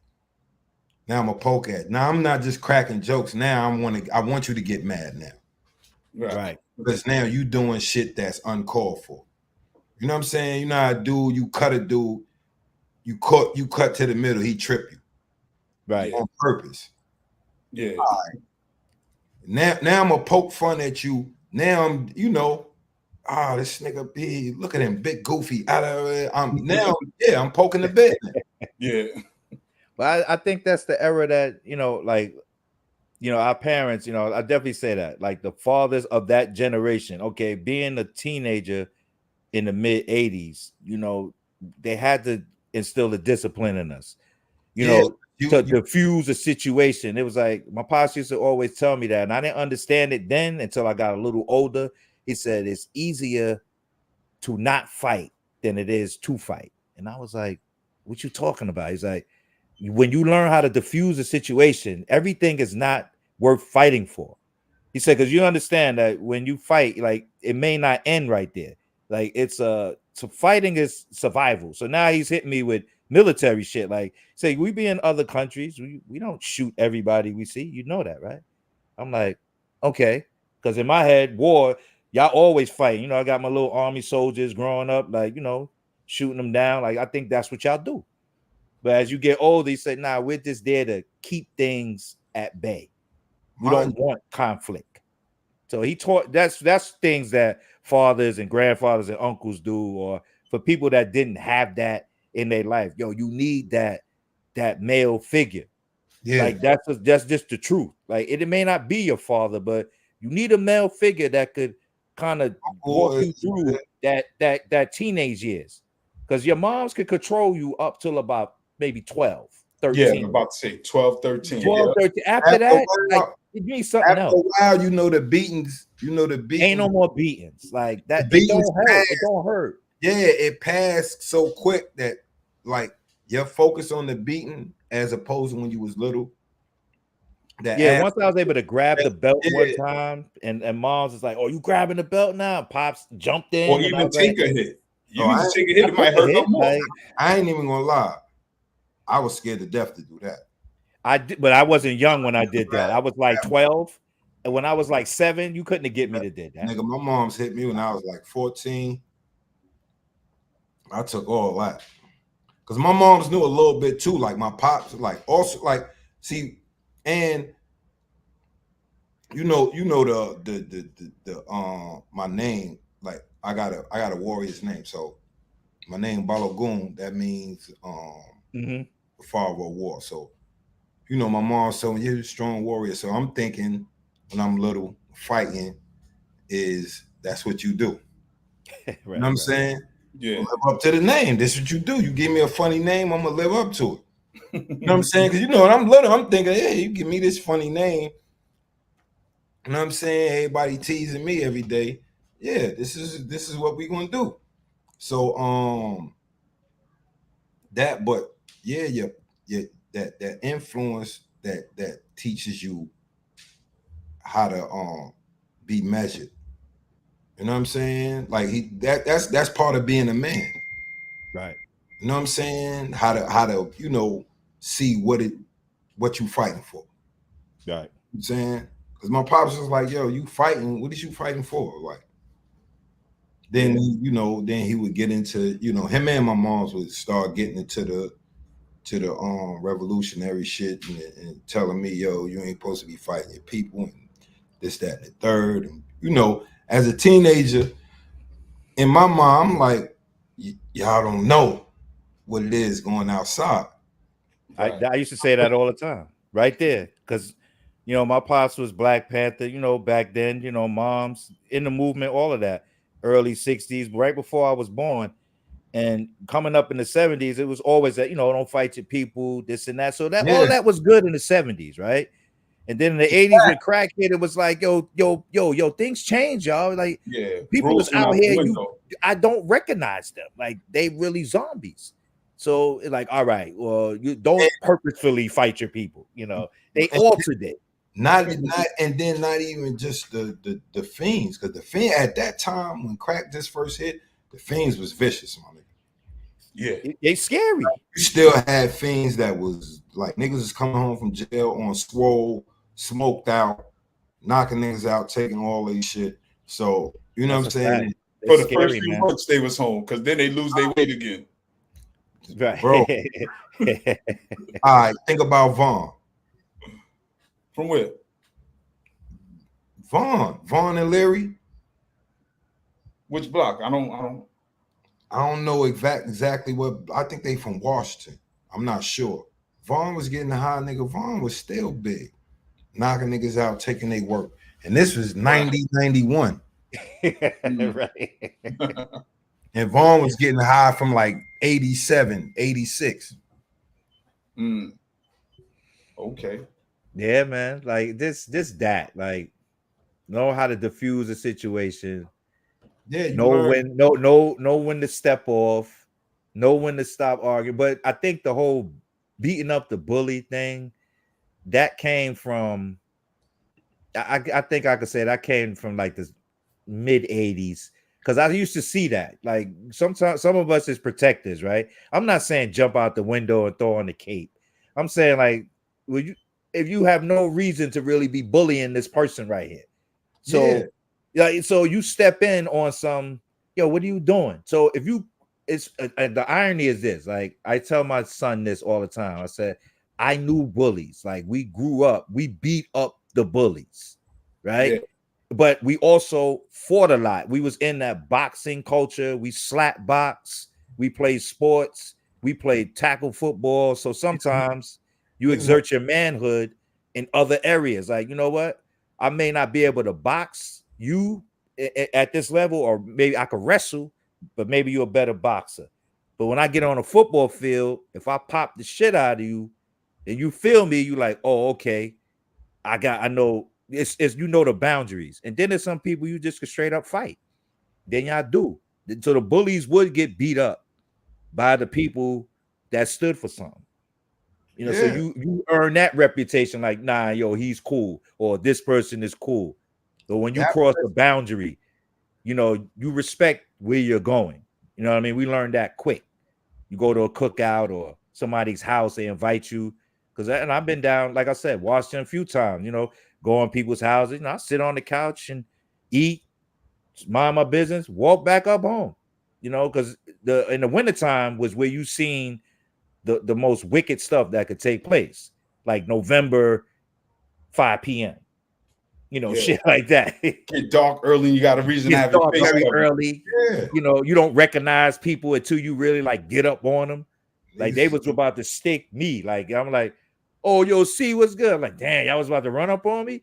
Yeah, we thought you was somebody else. Damn. I said, okay, yo, you got to get out the street, man. You a ball player. Get the hell out of here. You know, I'm like, okay, cool. Take your ball player pass and get up on out of here. Like I took martial arts from like age 9 to 13, 14. And when I got to a certain stage, the sensei pulled me in the office with my father because they was in the military together. And he tells me, he said, all right, you at this stage right now, you could be a full-time martial arts, because I had got to that color, the brown belt. After you finish brown, you go to red, you know, so it's red and black. Once you get to red, you fighting people and it's serious. So he's like, you know how to do certain things. Are you disciplined enough to leave this dojo and not use it against people? I was like, absolutely.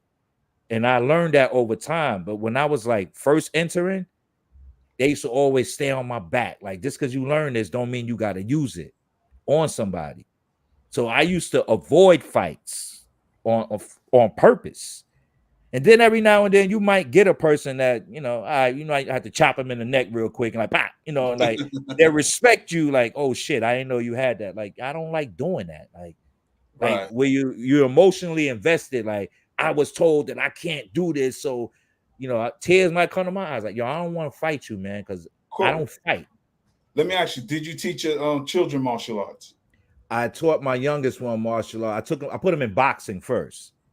So when I put him in boxing and I saw he had some like natural ability, and I said, damn, I said, okay, he doing it. He might knock somebody out and don't even know he could knock them out. Right. Whereas we was taught where to hit a person to knock them out is this different for him. He's not built like that. It's instinctive for him. It's instinctive. Like he just know where to hit. But I'm like, if he was trained to do that, I don't even think he could really do it. You know what? And I'm glad that he don't.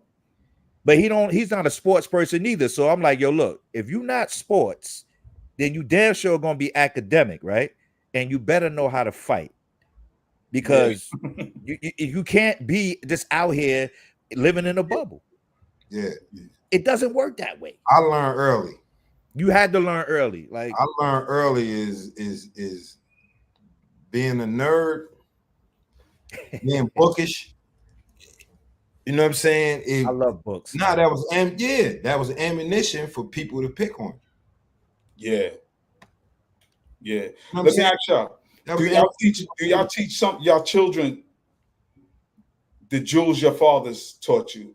Like, if you could teach your child anything that you learned from your fathers, what would it be? Self-discipline, man. I'll teach them that. Yeah. The ability to squash a fight, provide a solution, and then form a bond with the person on the strength of, look, we got to move forward as a people. So that's difficult to translate to a youngin', but at least they got to know conflict resolution skills and reading comprehension. Like I want him in the books, because the faster that he learns to read and understand that, I kept seeing these reports that was coming up, and I said, they said that the majority of the people that's in prison right now, they went in, there was a literacy problem, that it's like a direct correlation between lack of reading comprehension and the fact that they're there. And I was like, how did they come up with that type of study? But I guess you can, when you taking tests and you see where a person's reading level is at, and they're like 19, and you checking their reading level, and it's like, I see the correlation that they try to make. So I've been drilling that in him, like, yo, get your reading game up, keep your body, your mind healthy, like stop eating all the crazy sugary foods, like No hot like Cheetos? They can't have hot you Cheetos? can have Cheetos. Like, I eat Cheetos, fam. Like, I'm messing I with you, can't bro. tell him not to eat it and not eat it. But then again, that's the other lesson that I learned. I never understood that till I got older. Don't do as I say. Do as I say. Don't do as I do. So you can learn, because I learned. My older brothers, they was out there. They was wild, and they used to tell me, "Yo, you ain't about that. Don't be out here doing this. You don't want to do this." They wasn't saying it trying to test me like, yo, you ain't man enough or strong enough to be out here doing it. They saying your black ass don't need to be out here doing it. Yeah. And then it hits me later. I'm like 17, 18. I'm like, yeah, big bro, you're right. You're right. So I teach that to him now. Cutter, you was gonna say something? Thinking. Yeah, the self-discipline. You know what I mean? Self-discipline. Because I learned it late. You know what I mean? I learned it. That's obvious. Me too. After all this time. You know what I mean? But you know how you get taught something, but you don't grasp what it means until later. Until later. You know what I'm saying? 2 decades later type. Yeah. Like, yo, damn. Because you like, if you like me, I'm an introvert anyway. You understand what I'm saying? I only like talking to having real conversations. You know what I'm saying? So outside of that, I'm not really with small talk, like, you know what I'm saying? So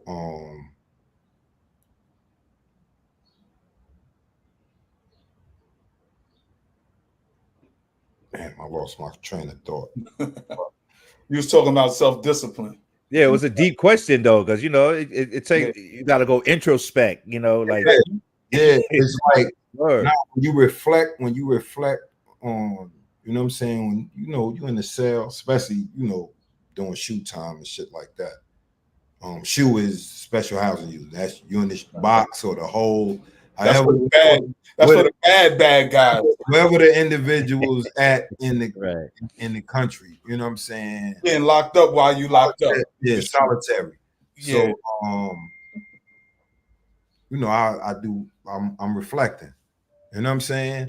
And I reflect on all the stuff, like all the positive and the negative. Mm-hmm. You know what I'm saying? Like, you reflect on all the jewels that I done got from whoever it done been, my mom's, my pops, a dope fiend, crackhead. You know what I mean? Because I had a crackhead tell me, yo, all you gotta do is do bad for 2 years. You know what I'm saying? And you'll be straight going forward. And I ain't catch on. Right. You know what I'm saying? Until later, but what the context he was putting in is like, if you don't try to live, because he's talking from a street perspective. Mm-hmm. You know what I'm saying? If you're not trying to live the street life, but you doing whatever you're doing for 2 years, then after that you set. You know what I'm saying? You know what I'm saying? You could do whatever you choose to do. Because you done amassed this war chest. You know what I'm saying? Yeah, So, that's ill. That's like, yo, you can't shoot the messenger on that, because that would have been tough for me. And then when you hit you later, like, yo, damn, he dropped the jewel as a crackhead. exactly. You know what I mean? Like, damn. So, with the reflecting, I looked at all the stuff my moms and pops, like, not just my father, but my mother as well. All the jewels they gave me coming up, and be like, damn, if I'd have listened to her then, this shit wouldn't have happened. You know what I'm saying? Or I may have read a book, you know what I'm saying? And it just make me reflect on my moms and pops, the information they gave me at a younger age. That this information is just reinforced. You know what I'm saying? So it's that discipline. If I would have caught on then, there's no telling, you know what I mean? But at the same time, I may not have experienced the life I experienced as well. Right. You know what I'm saying? So, the good and the bad. Yeah. Look, we What got about 30 you? minutes. What about you, brother Tad? Oh, what about me? Yeah. My father, and let me tell you, my father's gotta know my pops. Mm-hmm. My pops is my dude. I love my father to life. I've always had this closeness with my father because I was raised by men. My father got 6 brothers, plus his father. They all lived in one house on Downman. Like, all the men lived in one brownstone. My grandmother lived 5 doors down. She didn't live in a house with her husband and her sons. Weird, right? But it was always about love of family. Mm-hmm. Always about love of family. And when he found out I was going to be a father, he's like, yo, be a good father. I always thought my father was the best father. He used to always say, I want you to be better than me. Don't be like me, be better than me. And I didn't understood it at the time. Like Gutter said, when you get to reflect on life, once I had my own children, I understood exactly what he meant. We're supposed to be better than our fathers. Even though we look up to them, our fathers set the standards and the bars. And at the same token, we got to remember they're human. Because I was so close to my father, like in my eyes, he did no wrong. Even when he did wrong, that's still my father. The dude who protect me, ain't let nobody harm me, wasn't scared of nobody that I saw. Anything was wrong with me and my siblings, my father was a pit bull. And that's what I learned from him most of all. Self-discipline, I was always on my best behavior around him. He didn't see what everybody else saw. Because Frog say something, yes, daddy. Yes, daddy. Even till this day, you know what I'm saying? There was a high level of respect I had, but he always, the importance of family and being a father, that was always important to him. So once I became a father, I knew everything he was trying to teach me, so I never abandoned my children, ever. Even when me and their mothers didn't get along, I still would show up for them no matter what. And they appreciate that because they're adults now. And now they have children. They see what I was showing them, but I tell them I got it from my father, who got it from his father, because I knew my grandfather Pop. In fact, true. He passed. My grandfather died in 2005, 2002, 2003. I really sat and had a conversation with my grandfather, like what was life like when he was young? How did him and my grandmother meet? Why did they break up? All of that stuff. I really had a real deep conversation with my grandfather, as well as my grandmother, my own father's parents. Because now I understand where all that love come from. And when I don't got no money, all I can do is give my children love. I got a few dollars, but that's True. That's the jewel that I always pass to my children that I got from my father, because my children are now parents. Yeah. Indeed. Yeah. But we got 30 minutes left, y'all. And y'all know time just be flying. And it's still Father's Day. We still got things to do as active Right. fathers in our families' lives. Word. It's And still also, early though. one of the most challenging things for me, right, was being a teenage father, because I didn't really have everything down pat, but I knew the direction I had to go in, which meant the mothers were young. In fact, younger than me. So here I am, a child, trying to lead a child where we both have children. You know what I mean? Mm. That was a challenge, but I definitely had the support of the elders. But when I became probably in my early 30s, I had got custody of two of my children. And most people thought I already had custody of my children because I always had them with me, because that's just how we were raised, you know. It was me and my siblings, but then we had cousins, and there was always a central location for family to be family. Because my family has always been big on family. Family Right. has always been important to us, you know, and not just immediate blood family, but extended family, you know, your day ones, kids you grow up with. You bring the kid in the house, you introduce him to mom and grandma, he's part of the village now, and vice versa. You know, that challenge I think, is missing, because even when you fast forward today, like y'all hear dudes say, yo, if you're a stepfather, you're a simp. And I don't agree with that. I absolutely disagree with that. I get where they're coming from, but at the same token, all children need positive male role models in their life, whether it's mom's boyfriend, whether it's an uncle, whether it's a teacher, whether it's a person in the community. Children need these things, and this is valuable. Honestly, I don't get where they're coming from. You know, I'll never understand that, because they thinking from a male perspective, like, you know, if you get with a woman, you want your own kids, and I get that, and you can still have children with a woman. Now, what does that have to do with you being the stepfather? Right, because they say right? when the woman kick you I was off, trying to figure that part out. the woman kick you off, you raise this child, and this is in some people mindsets. You raise a woman's child, but when she done with you, all that you give, they kick you off. But not just her, but the child will kick you off too, and you grow an attachment to the child. Oh, okay. Like, So so that's don't even get caught up in that, because you when heard the dump, key piece you though. dump.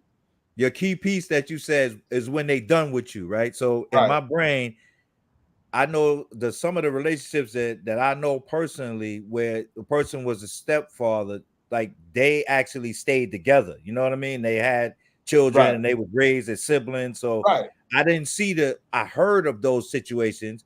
Well, Right. so if I can't, okay, I could see that logic. You're I like, can see oh, it, how you but going to raise a person's that child child will and come you're back. not with them. I still You're not can't see with 'em. that logic, for the simple Yeah. fact is, if you are actually a stepfather to the child is going to call you their father regardless. All day. Right. That's what I'm saying, Gutter. You're actually the stepfather. You're not the stepfather. They view you as their father. Exactly. You know what I'm saying, even if they have their biological father, you know what I'm saying, you're still their father. Yeah, that's my father. Yeah, that's my father too.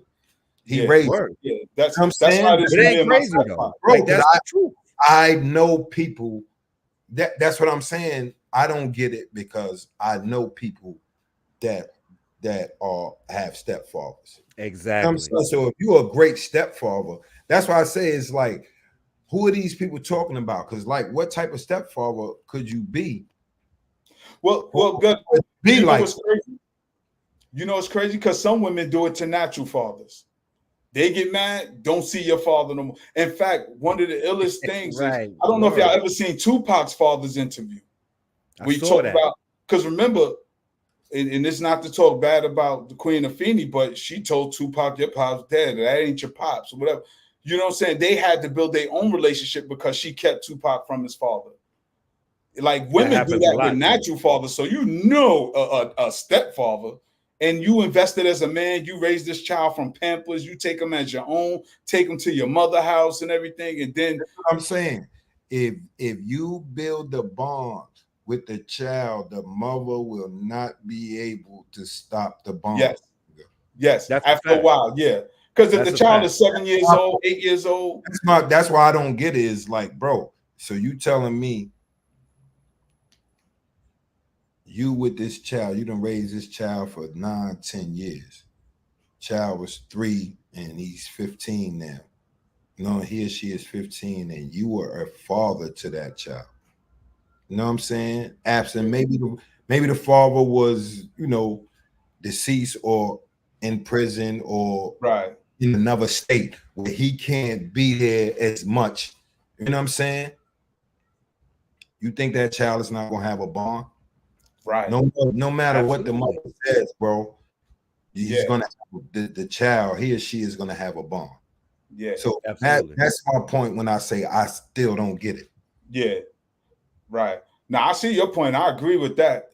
My thing is like whoever's gonna be positive in the child's life, even if it's a If man with he's no positive, children, the bond is gonna grow. That's what I'm saying. right? That's Yeah, that's nonsensical. That's a nonsensical statement to me. but yeah, For- but and remember, we in an entitlement age where everybody, if you're not providing what I think you should provide, I'm out. Because sometimes it's only when the child becomes older Right, that they right. can look. Because if the child, let's say you get with a chick, child is 4, you helping her out. It don't work for 6, 7 years. Child is about 10 or 11. She moves. She controls where that child go and who that child talk to. You as the man, you got no legal claim. That's the part I understand. I don't agree with it, but I get it because I've But seen legally, they do that all day. Like that happens. right. That's what Yeah. I'm saying. But I'm talking about there is a value in a stepfather. There's a but value in any man that's going to step in and help raise a child, particularly that's not his, because our children need this. Some women out here, and this ain't a woman bashing thing, but some women out here are so selfish that they will cut their nose despite their face, regardless of what kind of bond the child has with this person. If you and the man don't work, but you see he's good with your child, then let that man stand in that gap. all right, now this is my point. Mm. Who are you getting into a relationship with? With the woman. No, this is what I'm saying. Analyze that from your own self. Right. Like Because what kind of person she is, you saying? bingo. Yeah. Yeah. Yeah. Well, you know, dudes be learning too late. All of us. Well, All you of know, This is what I'm saying. All of us got an It ex. comes to a point. right. Bro, it comes to a point you gotta. It's like a relationship is different from fucking, my nigga. Yeah. Oh, no doubt. But that's what I'm saying. I'm talking about relationships. That's why I said years. Oh, but this is what I'm saying. Dudes and females will Yeah. go off of a relationship off of good sex. Yeah. Unfortunately. Right. So that's what I'm saying. Analyzing when you getting in, when you thinking about having a partnership with somebody, that's strong. You know what I'm saying? That you just can't just do that. Like that's like, yo, oh, we cool, we can watch Netflix together, we fuck good, blah blah blah blah blah. But if y'all don't have nothing where you thinking about growing with that person, what's the Right. point? Building. Yeah. What's the Yeah. point of putting that child through that type of situation? Yeah. Yeah, And absolutely. You dealing with that person, you know they got a child. yeah.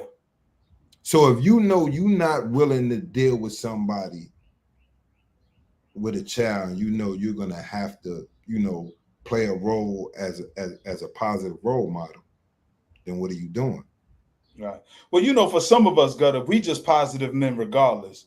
Whether we dealing with the mother or not, we always gonna be. Yeah, Some but women look at it as a bonus. I got a good thing. what I'm saying, if you know the female has those tendencies, Yeah, yeah. Mhm. And that's where they come from. dudes, let's not fool ourselves and act like we don't know who we're dealing with. We absolutely know.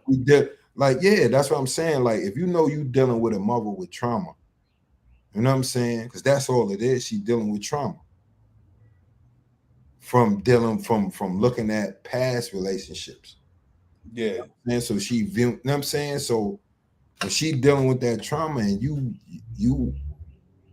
in your mind not seeing it, and you dealing with your own trauma, why even do it, my nigga? Because it's going to be toxic. Right, because people be trauma bonding out here. It don't be a real, Your word, real that's true. substantial You stuff. definitely see the warning sign from Right. jump. Exactly. You Right, definitely but when see you it. like Gutter said, when you're dealing with your own trauma, what do you really see? Because like for me, I'm not an introvert, but I like my alone time because I work on me. That's where those statements come from, if you ask me, in my opinion. No, they do. They do. But dudes are But not honest about it. then that helps me understand even though I might find it illogical and like I don't understand that line of thinking, I understand why they saying it, because you, or us rather, we saying that there's some trauma, there's some undealt, you ain't deal with some issues, and you ignored some things that you saw, like all of the red flags, and if they got a child already and you decide that you want to be involved with this woman, you got to be going into that with a different frame of mind already. From the So then beginning. when you go into that and you getting to know the woman, if you seeing that, I see why you raising this child by yourself, you got to back out while you could back out before you even form a bond with that woman. Don't try to go in it like, well, I'm gonna finesse this, get to know her, hit it, and then the That's child, what it I'm is. in the child's life, and then I'm gonna bounce out. It's That looks crazy. always dudes like that. When I see dudes saying that, that's the finesse game. Yeah, that's weak, finesse game. Yeah. You know what I'm saying? Damn, the box was that good. I like her, but no, bro, it's convenient. That's a fact. It's convenient. We all heard it. That's what I'm saying. And then they leave with hurt feelings. Yeah, because look, it like, and it goes both ways with women with his joint is good and da da da, and I ain't ba ba ba, but that motherfucker da da da, and you keep going back and y'all beef and keep going back because you know what I'm saying, you have a sexual relationship and that's it. Yeah. And I think what it is because raised with European ideas that when you get a union, like you and the chick deal with each other. Remember, back when we was coming up, our parents was like, well, who's her people? They want to know the family. Like, it's not just you and her, because chances are we got siblings. Our siblings know each other. Right now, people get involved with people and they don't know nothing about them. Everybody know the representative. They don't know who the mothers is, who the cousins, who the siblings. And when you got the community involved in your relationship, chances are they're gonna pretty much be invested in the relationship as to who's doing it right, who's doing it wrong. But if it's just me and the chick and we don't have no mediator, we just gonna be arguing every time. Nobody told which one of us who's right and who's wrong. If you don't know the family, what if the whole family is toxic? That's what I mean. Yes. Word. Yeah, exactly. Yeah. That's the truth. That's why they always ask. Now you getting into a relationship with, because you got to remember, when you're in a relationship with not just a woman. Right. Unless y'all separating yourself totally from the family. Both families, right? Yeah, that's what I'm saying. If both of y'all in agreements that we separating ourselves, which you have that. You know what I'm saying? Because you want to breaking generational curses. Yeah, it's like, I know my family is toxic. You know your family is toxic. Right. My family crackheads, your family's alcoholics. We have to away from both of them. Yeah, we got to get away from, you know what I'm saying, to better serve our children. Yeah. Because that's what we plan on. You know what I'm saying? Even if he or she has other children. You know what I'm saying? You want to separate all of them from that nonsense. You know what I'm saying? So in situations like that is bro, you gotta know what you're getting into, because a relationship, like, you like somebody, that's not a basis for a relationship. Right. And as men, we got to know ourselves. We have to be invested fully. It's like, all right, if you're in a relationship, that means you want to build a family, whether it's just you and her together. Right. Y'all don't have no kids. You want to build, you building a family unit, because now you're becoming part of a larger family. Her family and your family as well. Yeah. Nobody want to take their girl somewhere there to a family event and they looking crazy. Right. Because I don't want her to feel. I don't want my family to feel awkward. I don't want her to feel awkward. Right. You understand? In that case, yeah. If I got off the hook family members, you know, I'm gonna give you. I ain't not a warning, but I'm gonna let you know, like, yo, I'm gonna let you know about all the crazy people. Yeah, I'm like, I'm gonna let you know, like, yo, no, I'm definitely letting you know about all like, because you know, we got wild cards in our all family. Day. It's like me, basically, I'm the wild card in my family. You know what I'm saying? I ask crazy shit, not disrespectful. I just ask crazy shit. You know what I'm saying? You know what I mean? Ask questions. I'm a street dude. You understand what I'm saying? So I'm always trying to see if somebody in my family, are you dealing with a street nigga? So I know, you know what I'm saying, what type of nigga you dealing with. You know what I'm saying? You know what I'm saying, or if you dealing with one of these niggas that think they want to put hands on women. You got it. You know? That's it right there. You know what I'm saying? So I'm saying what type of, these are questions I'm asking because I want to see what type of, do I have to ever intervene, and my intervention is not an intervention that you ever gonna want. Right. My family involves hands and feet they dealing with. You know what I'm saying? That's a fact, because even with my female cousins growing up, you know, whether they was a year or two younger than me, you know, they love me now.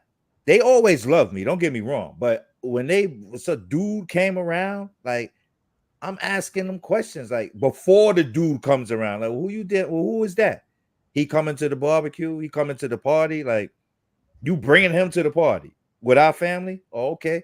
So when they come, you know, he off to the side. You know, my cousin can't not protect you, but come over here and talk with the brothers. Like, so what's up? So we can see where your head at. You want to see where your head is at. Now, I'm not 10 and 12 years older than my cousins. I'm like a year or two old. I'm like, yo, what's your intentions here? Like, what you trying to do? You trying to build a relationship, or you trying to beat? Like, what's up? So they like, oh, yo, what you mean? I said, is you trying to build a relationship, or are you trying to beat? Like, I just want to know so everybody could be prepared for whatever's going to take place from that. Because, you know, there's good and bad in all relationships. So you trying to be with her, or you just trying to get some ass? Like, damn, you know, all right. So, you know, when it's all said and done, my cousins. What would you say though if he said, "No, I'm just knocking that off"? I'm like, your fam, like, you got to go, because I don't even want to be around you. Like, yo, you got to lead the party. Like, that's the type of family he was coming into. Like, I'm the logical, calm, you know, let me ask you a question, book nerd, whatever you want to call me. I ain't the one that you need to be worried about. It's them over there. Right. I'm over here for them. Like, well, what type of person are you? Because I'm taking the report back. Nah, he's cool. He's this, he's that. Right. My female cousins, they wasn't feeling that shit. We was 17, 18, 19. Yo, who the fuck is you? Why you asking my boyfriend all these questions? I'm like, your boyfriend? I'm like, I want to see if he gonna stick around. We trying to build a unit here. If he a clown, I'm gonna tell you he a clown. If he a nice guy, I'm gonna tell you he a nice guy. Yo, I like him. Now they can fool you too, nice guy, but I read vibes a lot of times. Like, if he just want to beat, I can see that. Like, especially if I got a couple of good-looking cousins, I'm like, all right, dude, like, what's up? I know you trying to beat, but what type of person are you? You know what I mean? Because y'all could build, like, we men. Like, you trying to beat something. I get it. You got to remember, everybody trying to beat. Everybody trying to beat, right? Everybody trying to beat. Even your cousin. We got to be honest with that. You know what I'm saying? Everybody trying to beat too, right? We just trying to see what, like, you trying to beat, but what else? Right. You know what I'm saying? And but with me, like, all my female relatives except for one, I got one younger cousin. Everybody older than me. You know what I'm saying? So I was on some tough shit. You know what I'm saying? Because I'm the little brother. I got 3 older sisters. I'm the little brother. So all my brother-in-law, he knew, like, I was on some tough shit. You was a problem. Like, you was definitely a problem. This little dude. No, yeah. No, he definitely was a problem, Gutty, because I dealt with that before. The younger brother. My oldest is my brother-in-law. He's 7 years older than me. So I'm on some tough shit, like you know, sizing him up. You know what I'm saying? I know he looking at me like, this little nigga is funny. Like, I whoop his little ass. You know what I'm saying? You know what I'm saying? But he was cool. Like but my brother-in-law Mo was mad cool with it. You know what I'm saying? Like he got, because I was like 14, 15 when my sister got married. You know what I'm saying? So I'm a little dude. So you know what I'm saying? I'm on some sizing them up and shit like that. But my other two sisters, like one of my sisters got married from somebody on my block. So that was cool. I knew Jeffrey from since we moved back up here. So that was cool. But yeah, I'm going to ask the weird questions, like street questions, like like if like my cousin from Brooklyn, Katrina, I'm asking her, boy, yeah, where you be at? Yo, you know, so and so and so. Once a nigga start answering too many of the street questions, I'm like, nah. Right. This nigga head, you know what I'm saying? Where you be at is a loaded question in itself. I mean, if you know, what type of answer would you really be looking for anyway? If you say, or where you be at, and if they tell you the block, and you go, if they tell you the wrong block, then what's your next step? No, it's not what you say. Who you be with over there? Who you be with? Yeah. It's basically who you be with. And it's not the wrong question. It's not the wrong answer as far as me having problems with him. It's just me knowing, all right, the crowd you run with the type of crowd I run with. That's a no-no. You know what I'm saying? Yeah. Or you run with a different type of crowd, that's still a no-no. Like, yeah. Like, I mean, if you run with the dudes that's doing the type of stuff that I'm doing, that's a no-no. Mm-hmm. You run with, you know, date a dude that's a barber or something like that, even though they could be abusive and shit. Yeah, I'm about to say barbers are wild dudes too. You know, shout out to the barbers. But this is what I'm saying. Some of them the most foul. No, but what I'm saying is, I didn't want her dealing with any of the dudes that was in my element. Right. You know what I'm saying? Right. My element. You know what I'm saying? Stick up hitters just out here throwing anything. I don't want you dating no shooters, no drug dealers, no stick up kids. Don't deal with nobody in my element. You know what I'm saying? Right. But being protective, you know, that's because I know what it bro. If anybody knows me, I think I had a couple of girlfriends my whole entire career being in the streets. Because I know, like, I done seen dudes get shot and they girl get popped with them. Right. You know what I'm saying? Unfortunately, yeah. And I just always felt like your girl will, like, put you in harm's way because you're gonna protect her first. So now you right, you can't even run if she there. Yeah. Because if you know to run, you can't run and leave her standing there. Exactly. You got to protect her. So, you know. Right. Yeah. And when I was younger in the game, I had a girl, but then, like, when I got a little older, I didn't. You know what I mean? Plus, I was getting my dumb ass locked up too. So, you know, you can add that on. You can add that into the equation as well. Yeah. But brothers, we coming down to the wire. I just want to give a shout out to some of the people who's in the chat. Peace to Sister Anusa. Peace. Definitely Sister Farnessa, who always checking in, rocking out with us. A BB for Hodier, sis. Thank you for the Father's Day love. Yeah. Our brother Magnetic Tyson. Peace, brother. Peace. Yes. Our sister K Fighter. Shout out to our brother Vincent and Kitchen Clothes Podcast. Sister K Fighter, who always showing us love. Thank you for the Father's Day shout out. Our brother from Philly, Professor Carl Tone Jones. That's our brother. We're gonna have to get brother Carl up here one day. Salute Arnold Jackson. Appreciate you tapping in. And my brother Charles Mano Carter. All right, Mano, he used to Gutter, you know him if you see him. He used to live over the liquor store on St. James and Fulton. He used to always be on Waverly, but he lived over the liquor store with his sister Sean. His sister? Yeah, Sean. Got the baby by Guzzo. Yeah, she used to always stick her head out the window and be cursing me. Yep. Yeah. That's Mono, her brother. Yeah. Definitely want to thank all y'all for tapping Stay in. popping shit to me and Big. Me, Big, and anytime we come around. Yeah, that's her. That's her. Anytime we come around the corner. Yeah, that's her brother right there, brother Mono. Remember, he was always quiet and chill, laid back. Yeah. You know what I'm saying? That's real right there. That's real. But yo, y'all, it's coming down. We got the last 5 minutes. Any last words y'all want to get to the people before we bounce up out of here? Just a shout to all the fathers, man, out there. Have a wonderful Father's Day, man. I'm gonna go to a cookout later after I go to the laundry. All right. Father's job is never done, right? You know, I'm on my own, so I got to do everything. I ain't got nobody cleaning up and doing all that shit. Yeah, right. Yeah. I mean, that's when it's peace and love to all the fathers out there, stepfathers, uncles, all of that, like the whole village. People in the chat. Listen, man, I support y'all. Y'all been doing y'all thing for a minute. I'm just glad that y'all, here, consistent. Y'all talking about real topics, and it's like mandatory now at this point. Like we gotta definitely keep y'all out here. You know what I mean? Yeah. Now, well, brother Corey, like me, you talking. We all gonna collab in the future too. You know what I'm saying? Get me and C Gutter on your show. Everybody, y'all can follow our brother C Grooms on the Two Grumpy Men podcast. Look for that on Facebook. Some of the it's everywhere. iHeart Radio, Spotify. That's a dope ass joint though. Yeah. So I'm a grumpy old man.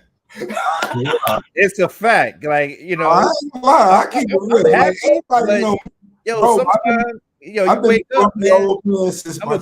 I'm a grumpy man. Sometimes I wake up like, Then you. This was crazy. I've been a grumpy old man since in my 20s, my late 20s. Niggas like, I had to evolve. You know what I mean? They smile more, man. Like, yeah, you right though. It ain't, but that's just how it was. Like, sometimes ain't nothing wrong. Why you look like that? How I look like what? Yo, you got the little my Brooklyn face. We just naturally got an attitude. Yeah, man. It's all love though. Like, I ain't got no problems. I'm just happy. I'm like, yo, Father's Day felt different this year. Like, it felt like it was less man bashing going on. You know what I mean? Definitely. I really felt that. Like, this the vibe in general. And I don't try to read internet vibes. Yeah. The neighborhood vibe was different. Like, the fathers, like, it was a lot of reverence going on. I saw that. Which is it used to be like that. I hope it just stays in that current, trend. Like, this stay that way. Right. And that's what we need more. We need more love out here. You know what I'm saying? We need folks to really realize that there are good men out here who's doing the right thing by their families. You know what I mean? Everybody wants to, like Gutter was talking about earlier, the trauma. People get in relationships, they not healed from the last one. So they bring that stink into the new relationship. Now everybody butting heads and you think it's everybody. Sometimes we just need time for ourselves to heal, get emotionally repaired, and then move forward. Find out who we are as men, as people, not just men, but anybody looking to get in a relationship, build a relationship. Know who you are first. Know that if you getting with somebody as a man, you trying to leave, make sure that the woman you getting with is coachable. Make sure she's with your program and trust you enough to follow your direction, because you don't want to be in a relationship that turns into a competition. I think at our big age, over 50, a lot of us been there. Well, say it again. Program as well. You can't expect somebody to follow a program and this shit is flawed. Right. So, exactly. True. Exactly. So it's that's what I said. It's on both ends, bro. Yeah. Because we have to understand that for mad years the onus has been put on them. You know what I'm saying? Forever. Right. Yeah. The onus has been put on them. So when we got the right program, it's gonna be natural. You know what I'm saying? Because the program is family based. Yeah, that's the fact. Well, brothers, that's it. We got this 4 o'clock. on the dot now. We want to thank everybody for tuning in, rocking out with us. Y'all stay up. We out. Peace. Like, subscribe, and share.